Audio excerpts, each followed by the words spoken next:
Assalamualaikum warahmatullahi wabarakatuh.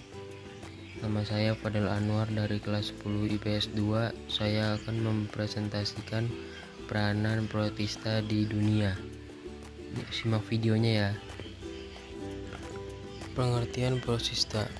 Protista yaitu kelompok makhluk hidup yang mempunyai dinding sel atau eukariotik atau tidak termasuk ke dalam kingdom hewan animalia, tumbuhan pelantae, maupun jamur fungi. Protista kebanyakan adalah organisme yang hanya memiliki satu sel atau uniseluler. Protista dalam bahasa Yunani yaitu protos artinya pertama, adapun zoa artinya hewan. Jadi protista adalah kelompok makhluk hidup eukariot yang pertama. Ciri-ciri protista: memiliki membran inti sel atau eukariotik. 2.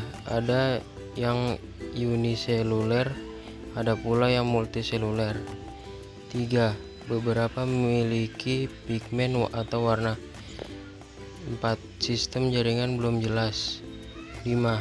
Beberapa diantaranya punya alat gerak sederhana. 5. Beberapa sifat autotrof, sebagian lainnya bersifat heterotrof. Yang keenam, hidup berkoloni. Klasifikasi protista. Keanekaragaman habitat dan cara hidup protista membuatnya diklasifikasikan menjadi 3 kategori, yaitu 1. Protista mirip tumbuhan. 2. Protista mirip hewan. Protista mirip jamur. Protista mirip tumbuhan. Peranan protista mirip tumbuhan sebagai sumber makanan yang dapat dikonsumsi langsung. Chlorella, ulva, eukheuma sebagai bahan campuran produksi. Seperti lihat gambar-gambarnya. Protista mirip hewan. Protista mirip hewan sering disebut juga sebagai protozoa. Ciri-ciri umum protozoa diantaranya adalah sifat yang uniseluler dan ukuran tubuh antara 10 mikro hingga 6 mm. Tubuhnya dibungkus oleh palikel kulit tipis atau silika, bukan dinding sel. Protozoa bersifat heterotrof, artinya ia tidak dapat menghasilkan makanannya sendiri. Protista mirip jamur. Untuk protista yang mirip jamur dibedakan menjadi 2 kelompok, yakni Mycomycota atau jamur lendir dan Omycota atau jamur air. Jamur protista atau protista mirip jamur dipindahkan dari kingdom fungsi karena cara reproduksi dan siklus hidupnya sesungguhnya berbeda dengan kingdom fungi, sehingga jamur protista ini tidak dapat dikelompokkan ke kingdom fungsi.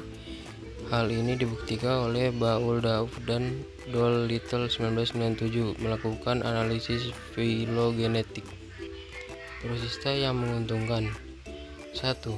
Zooplankton di sistem perairan sebagai besar adalah protista berklorofil yang berguna sebagai makanan ikan dan arthropoda air. 2. Entamoeba coli di dalam usus besar mamalia ikut berperan dalam proses pembusukan sisa makanan. Yang ketiga, Chlorella atau contoh alga hijau digunakan untuk suplemen makanan, obat-obatan, dan bahan kosmetik. Yang keempat, Macrocystis pyrifera menghasilkan iodin, yaitu unsur yang dapat mencegah penyakit gondok.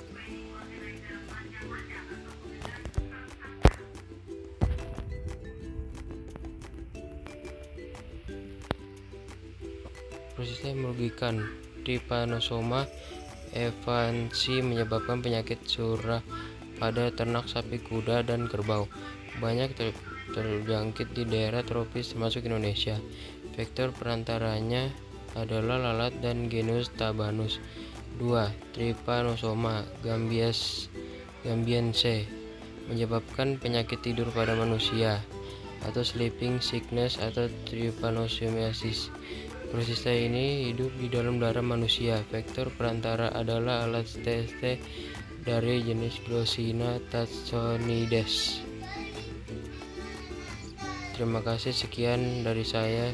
Kurang lebihnya mohon maaf. Wassalamualaikum warahmatullahi wabarakatuh.